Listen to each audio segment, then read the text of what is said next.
Hi everyone, Bandanner here. I hope you're all doing well. Today we're going to be taking a look through some of the most anticipated games of 2024.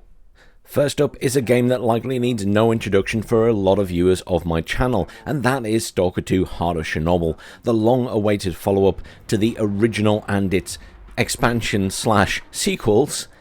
It's obviously been a long time coming, and it is looking fantastic. The graphical upgrades over the original are obviously outstanding, and you can even see some familiar places in some of the trailers.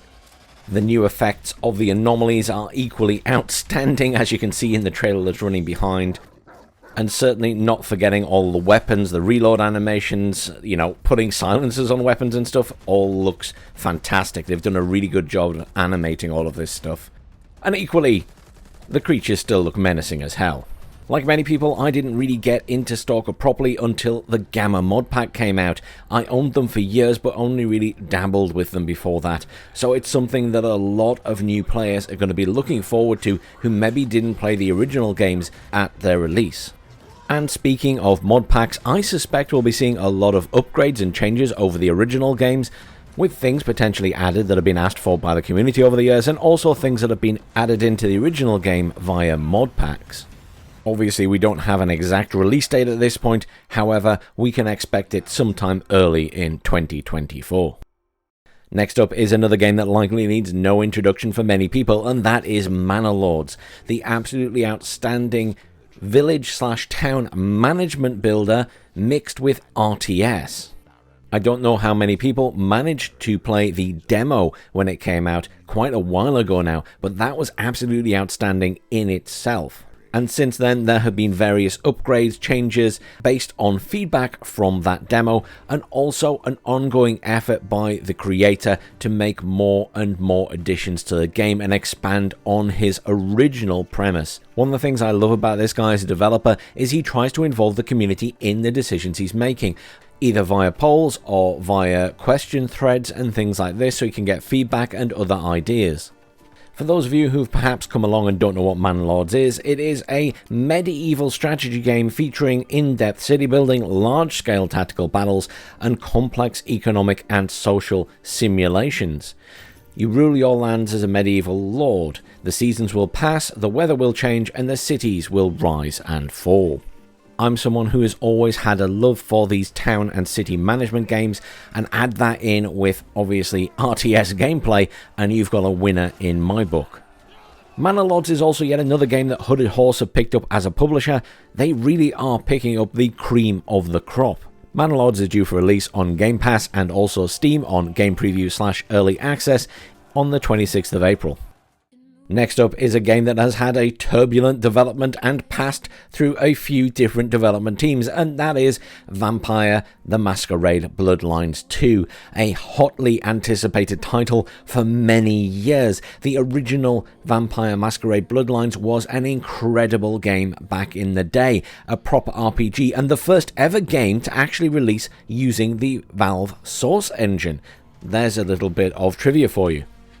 Enter the world of darkness in a modern-day Seattle on the verge of war as an elder vampire. Meet the power players, ally yourself, and decide who will rule and what the city will become. You will have a choice on release of 4 different clans of vampires. That's a bit of a shame. I was hoping we would see more than that, considering the original game obviously had a lot more on release.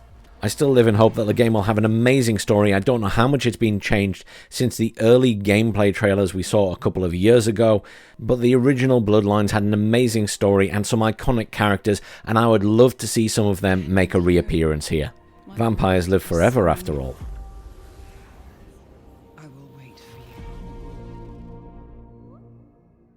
Next up is a game that will again be familiar to regular viewers of my channel, and that is Broken Arrow. Like some other games, it is a twist on the traditional RTS formula, making it a real-time tactics game, set in the modern world in a fictional conflict between the USA and the Russian Federation. The game has hundreds of units for each faction, all of them upgradable and changeable. The amount of customization is extreme, being able to upgrade armor on vehicles or their weapon types, being able to change the type of missile or armament on helicopters, and also on various aircraft, not to mention changing out the weapons that some of your infantry troops will also carry. The game boasts an amazing level of detail on all of the units, and you can expect to have some huge intense battles over large maps using those units. Once you know cruise missiles are coming into play and tactical nukes, you know it's large scale. Release is expected sometime in 2024. Next up is another hotly anticipated game that we have been waiting quite a while for, and that is Space Marine 2. The story campaign follows Lieutenant Titus fighting the forces of the High Fleet Leviathan, who have invaded the Imperial worlds of Avrax and Kadaku. He'll be fighting alongside his new squad mates, Brother Sergeant Gadriel and Brother Charion. And if you hadn't guessed it from the fact he's got two buddies, the game is aiming to be 3-player co-op. Hack, blast and burn your way through thousands, literally thousands of Tyranids, in some really chaotic battles that are going to get your blood pumping. Certainly a game that is not for the faint of heart. There is going to be a lot of gore and there are going to be some impressively brutal finishing moves. But there is something weirdly satisfying about seeing a Tyranid cut in half by a chainsword. Space Marine 2 is due for release on 9th of September 2024, when as the Ultramarines our battle cry will be Courage and Honor, though I'm still a big fan of For the Emperor. Next is another game that in my mind is long overdue, and that is Homeworld 3. The original games were fantastic, and I have spent many an hour playing Homeworld 2 in multiplayer with my friends, and with its many mod packs over the years. Like the original games, it will include a full single-player campaign. It will also have the standard PvP multiplayer, but they're also planning to add a War Games co-op mode. This is an all-new 3-player co-op mode, which extends the game beyond the campaign, fusing Homeworld's RTS gameplay with roguelike inspiration. Commanders will take on a randomized series of fleet combat challenges and claim powerful artifacts that augment your ships with power, speed, and of course weapons. Based on your results, you'll unlock new fleets to shake up your strategy.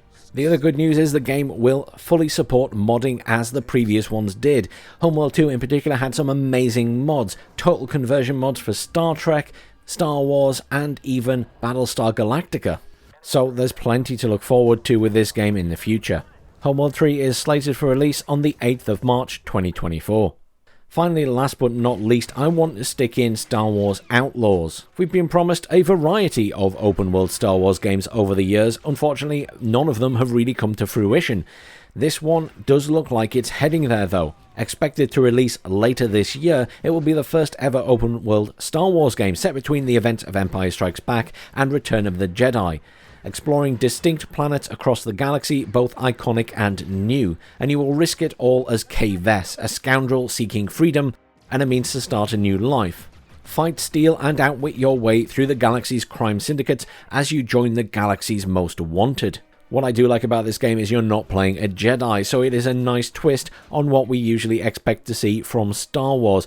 Obviously not quite the Mandalorian bounty hunter game I'm sure a lot of people would like. However, it's going to have plenty of combat like that on planets. It's also going to have space combat, dogfighting in space between smaller TIE fighters, as well as larger ships, though they haven't confirmed how large they will be.